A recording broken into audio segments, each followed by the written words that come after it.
Good morning. It's great to be here. It's great to be back. Cameron and Lawson and Gray and myself spent the week at a camp called the Caruso Experience, a preaching camp for young men to train them. And Cameron actually this afternoon will be bringing the lesson after lunch. So I encourage you to come back and hear him as he brings a message from God's Word. And also we'll tell a little bit more about what they did this week. It was a great experience. And if you have the internet and ever do any YouTube, I encourage you to go to YouTube.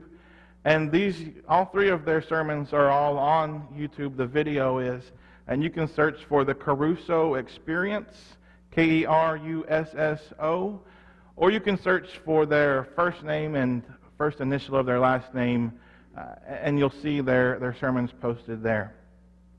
It was a great week of learning, great week of fellowship with one another. I spent a week away from Carrie at Caruso Experience, and now Carrie's spending a week away from me at Owls, which is a high school young girls camp. She's counseling there and helping to teach some of the lessons. And so she'll be there and come back, and next week we're going to Quartz Mountain Christian Camp. And for those of you young folks in the ages of 4th grade through 12th grade, if you haven't signed up, there's still time. I'd love for you to come with us. It's going to be a great week, a lot of fun, a lot of learning, and a lot of relationship building. Also come this week, Wednesday and Thursday at 5 to help us get VBS decorations going, and we're looking forward to that. As I studied this text in Mark chapter 1, I looked some at this man's experience, and I went back all the way to Genesis, into the very, very beginning of time.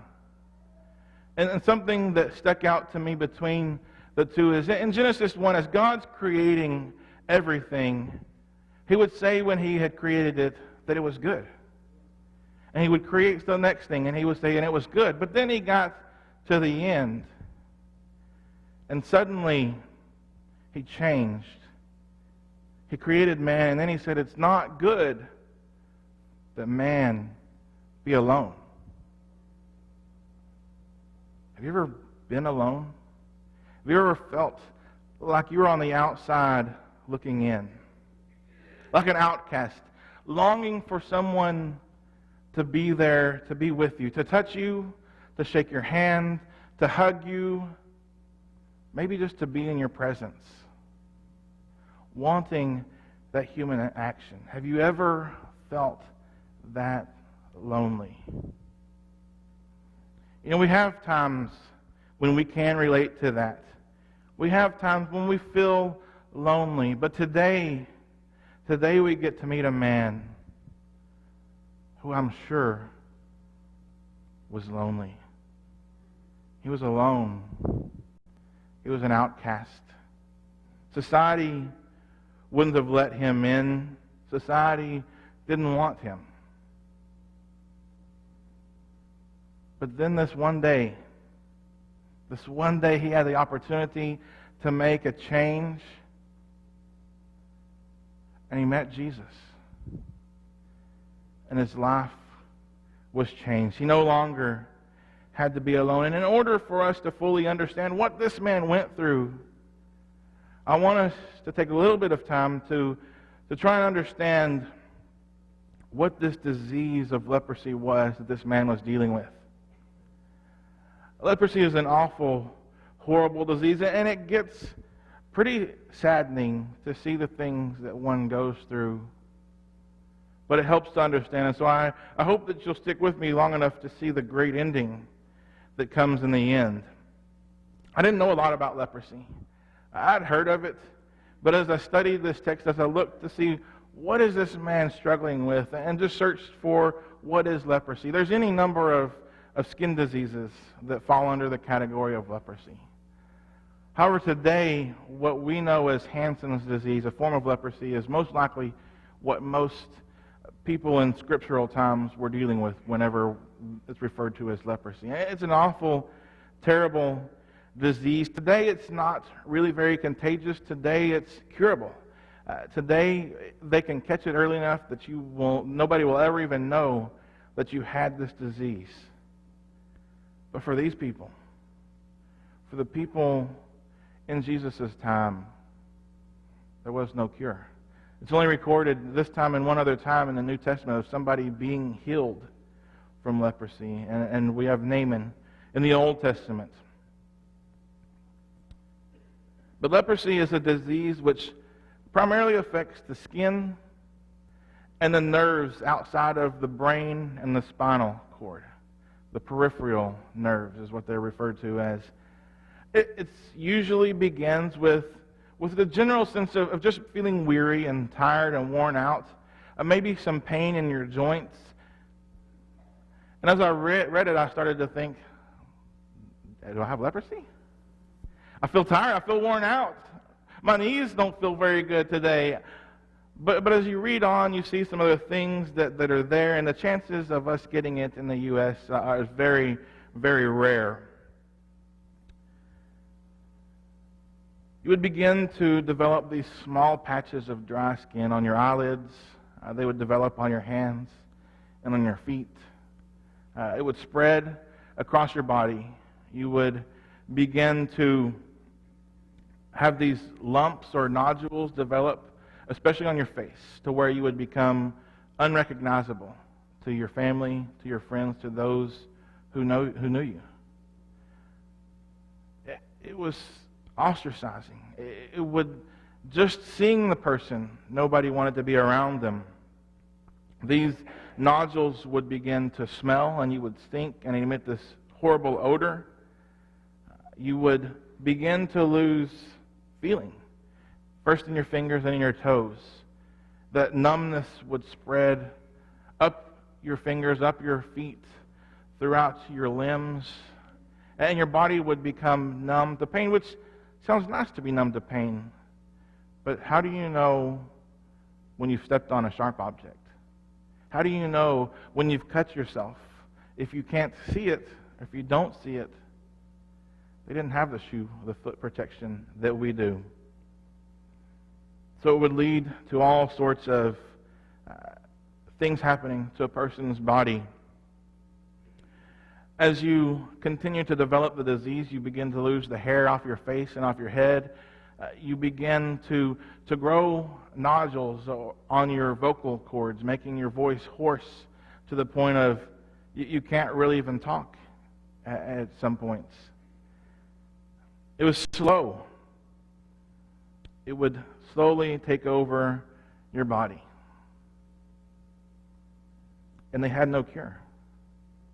Nothing could be done. In Leviticus, God set some standards for the people, ways to diagnose it, to go to the high priest, and if you started to develop some symptoms, they would send you out, and they would come and check you out again and see, is it leprosy or is it something else? And as it progressed, you could come back in, or you had to stay outside the camp until they found out it's leprosy. And you're never to come back into the camp, to move back in. You have to live out here for the rest of your life. The lifespan usually, once diagnosis set in, it was about 10 years. 10 years of isolation, 10 years of enduring the pain, the changes that would take place, 10 years of this disease. As much as it hurt your body, as much as the pain that you dealt with going through all of this,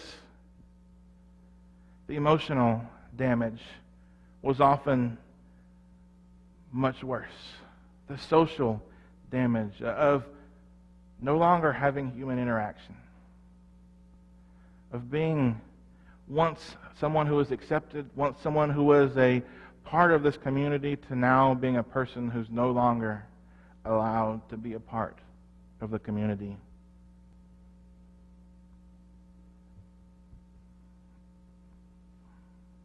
There was all sorts of forms of uncleanliness.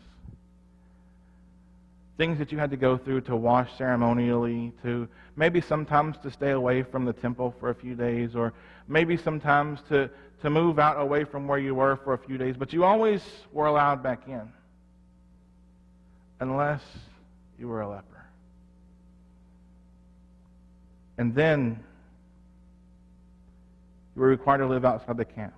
You were cut off from your friends, cut off from your family, cut off from the people of God. Banished. Outcast. This leper, anytime they traveled through the city or anywhere near people, they had to dress like a mourner in this long robe covering from their head all the way down to their toes. If anybody came anywhere near them, they had to shout out, "Unclean!" to let the person know, "Stay away. I'm a leper. Don't come near me." To make them stand out even worse. You can imagine what would happen as you walked through the city streets, as the young children looked at you and screamed in fear because of how scary you looked to them. You can imagine as you walked through the streets, and the bigger kids who had learned to bully and to pick on other people hurled insults, "You monster," or picked up stones from the road and threw them at you. Or your fellow friends from when you had been in the city, those people who you had worked with, who you had worshipped with, that would see you and run across to the other side of the street, that would see you and hide their face, hoping that you don't see them and recognize them, that would look at you in disgust. You're not one of them anymore. You're not one of anybody. So you live in exile from society. You're excluded from the sacrifices. You're excluded from religious festivals and feasts. You're excluded from worship. And in many ways, not only was it separation from God's people, but it felt like separation from God as well. You couldn't be a part of any of that anymore. So you live a life of isolation and of loneliness. And while the disease was slow in its progression, the isolation was really, really fast. You would go from being a part of this family, a part of this community, to now you're living outside. And maybe people will come to visit you for a little while. But slowly the friends stop to come to visit. Slowly, the family gets a little bit more busy and just doesn't have the time to come visit you, and you just don't look like their family anymore.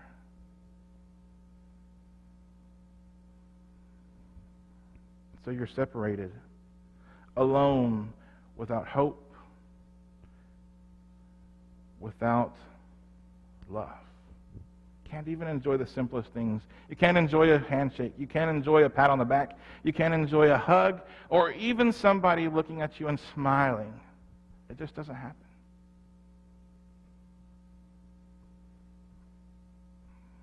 And so as a leper, you're isolated. And you understand now why God said it's not good that man be alone. And I look at this man that Jesus encountered in Mark 1, and I wonder, how long has he been alone?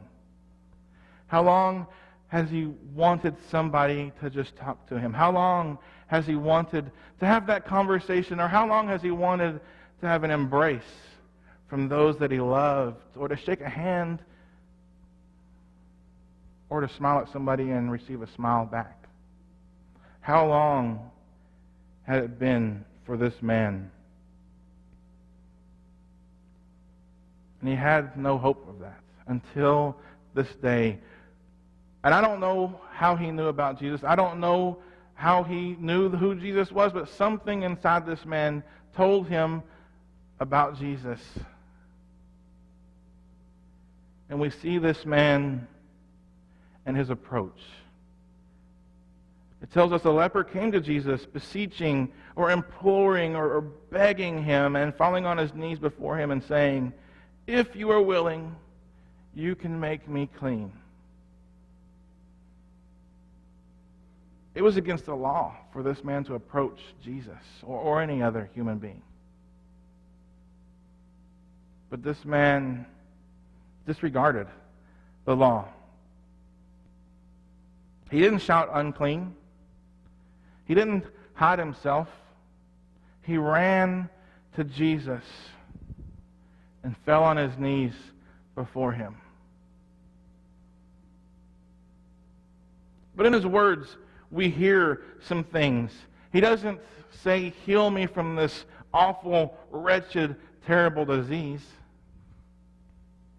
He doesn't say, get rid of this leprosy. Instead, he requests to be made clean. You know, I read that for years and years and years and didn't think anything about it. Isn't being made clean and getting rid of the disease, isn't that the same thing?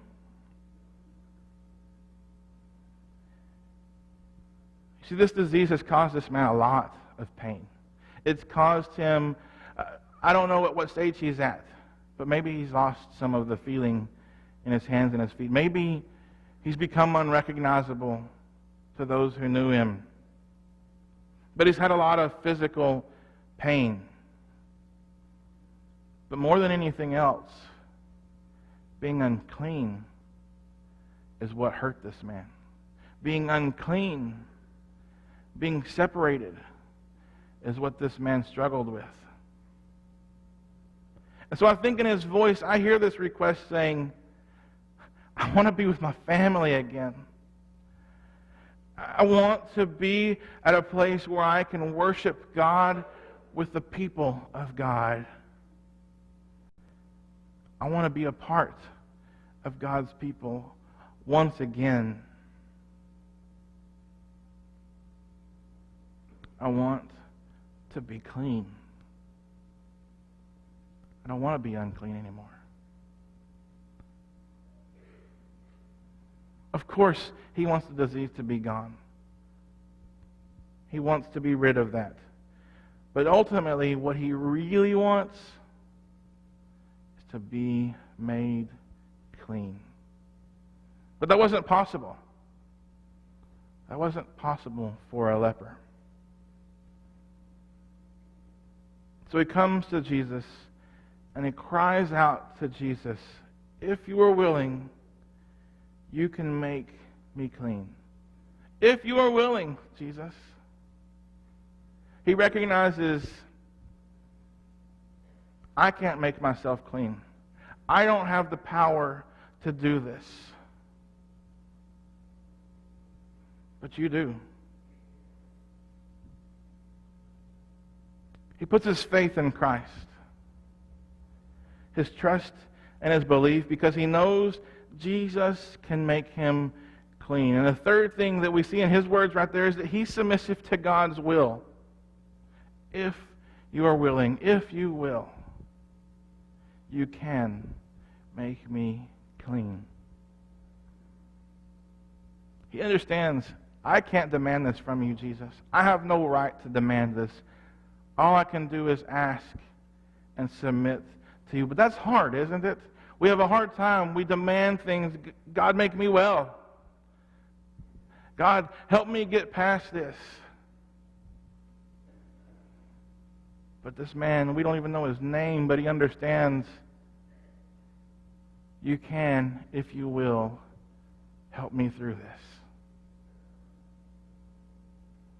It's difficult when faced with situations to submit to God's will. But we learn from this leper, but also we learn from the example of Paul, who in 2 Corinthians 12 talked about praying that the thorn in his flesh be removed.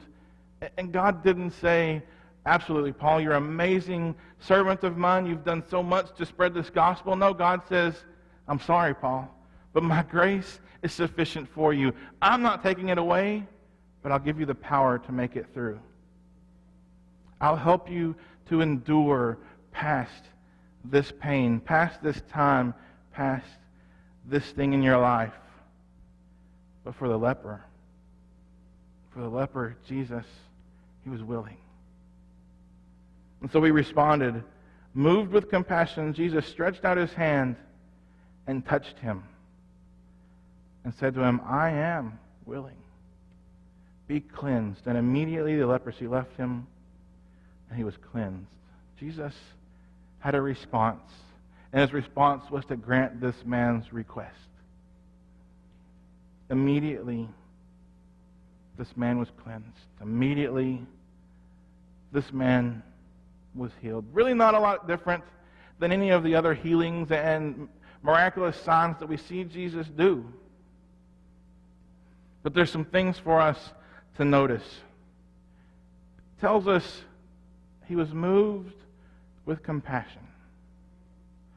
Compassion, we kind of get compassion today. We have an understanding and a meaning of compassion, but for Jesus, for the writers of the New Testament, this was something completely different. The true understanding, the true meaning of the word that's used for compassion is a deep feeling, movement in your guts. Jesus felt this man's pain. He felt the struggle. He felt the alone feeling that this man had. He felt the pain from the disease. And he was moved with compassion. Jesus was often moved with compassion when he encountered people of the world. We have multiple times when he was moved with compassion, telling us Jesus truly hurt when those around him hurt.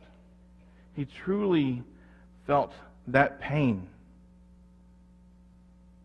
And of course, Jesus cared, right? We expect Jesus to care. But too often we rush past that. But instead we compare Jesus to the other religious leaders of his day and time. Jesus told the story illustrating that of the Good Samaritan, showing the other religious leaders didn't feel any compassion. They were too concerned about being religious and being spiritual and following God's law and doing all of this to really have time to worry about those who were struggling.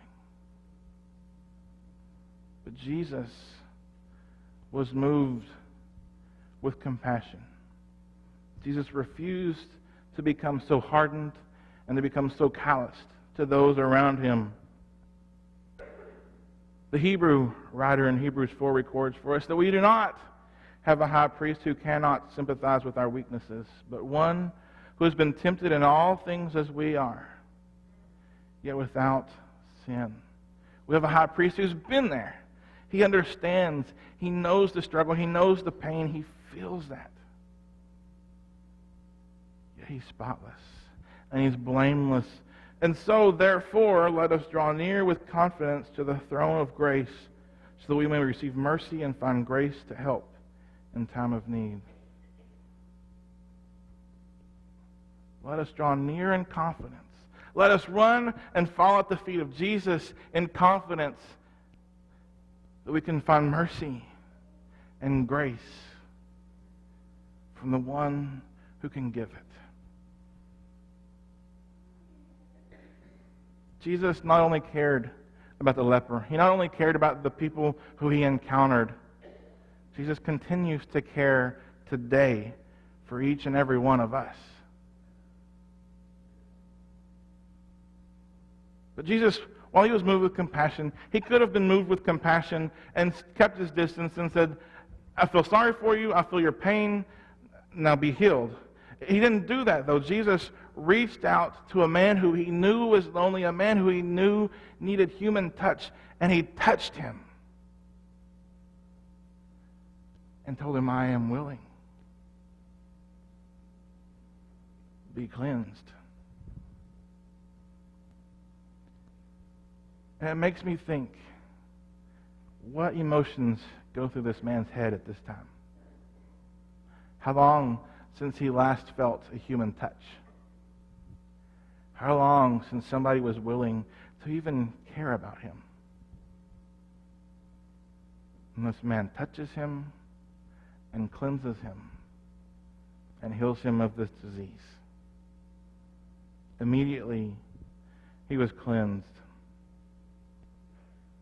I can imagine the feeling, the rush of emotions that this man goes through. Because nobody was allowed to touch him. Only the high priest could touch him according to the Levitical law. And that was only once he had been cleansed. The high priest could touch him to prove that he is now cleansed. But Jesus touches him as our high priest and cleanses him. This man had a desire. We don't know, obviously, what his true desires were. He was a man who, though I'm sure, had a desire, especially now, to be back in the temple, to worship God, to offer these sacrifices that he couldn't offer, to be with his family, to be with his friends, to go to work, to be in the marketplace, to encounter other human beings once again. So as we draw as a close, there's two applications.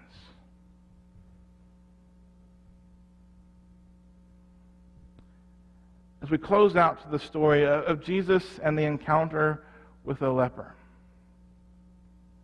we have to appreciate the compassion that Jesus showed. That he felt this man's pain, that he was willing to be there, to stand with this man, to go through the process of healing and cleansing this man. And with that compassion, it's our job to then imitate that compassion to those who are the lepers around us. And while we don't have near the disease of leprosy around us, we have people who our society considers to be lepers. We have people who our society considers to be outcasts, to be losers, to be people who we don't want to be around. And so as God's people, we show his compassion, his love, and his mercy to them. We bring them in to his love to show them who Jesus is. We can't take personal responsibility for every bad situation that we see. But we also can't afford to shut our eyes to the fact that we have lepers all around us every day of our lives.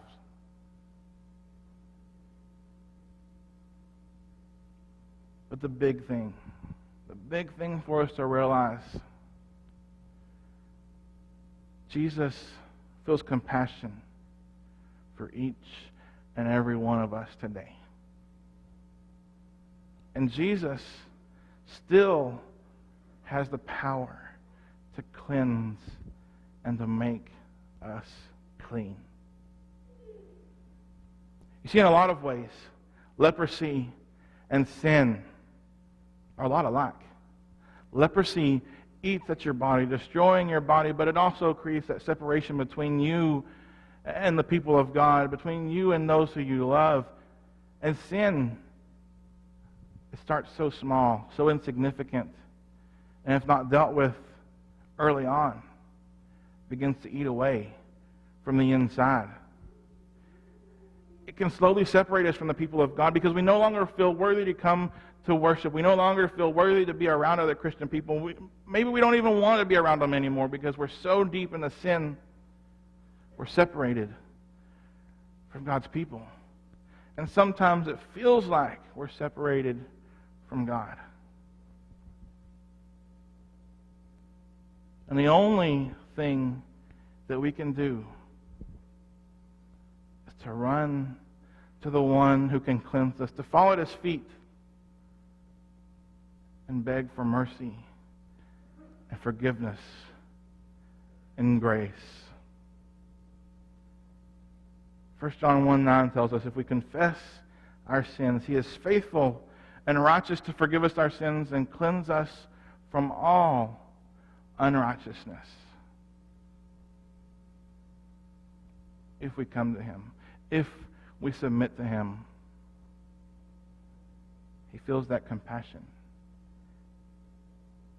Today, are you struggling?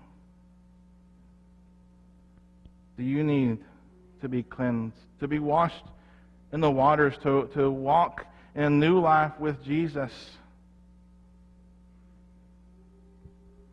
Have you already been there and stumbled and fallen, but need to come back home? This morning, whatever it is that you need, we want to help you with that. We want to be there. We want to pray with you, to study with you, to rejoice with you if you have good things as well. If there's anything, though, that we can do for you, won't you come while we stand and while we sing?